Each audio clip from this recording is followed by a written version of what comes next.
dereva ana wajibu wa kusimamisha gari na kupaki pembeni ya barabara. Ndio. Baada ya hapo, kama kuna uwezekano wa kutoka kupitia kwenye mlango wa gari, basi abiria wafanyaje? Watoke.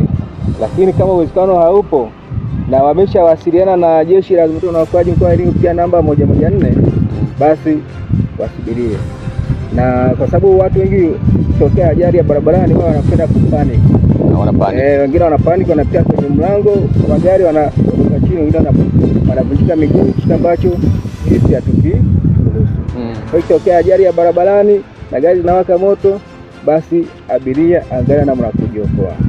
Maana tunasema kwamba kuna aina nyingi za waokoaji. Ndio. Kabla jeshi halijafika, basi abiria wewe mwenyewe unaweza kumuokoa mwenzako. Mpita njia ambaye yeye hayuko kwenye ajali hiyo anaweza kusaidia pia watu ambao ni waathirika wa ajali hiyo.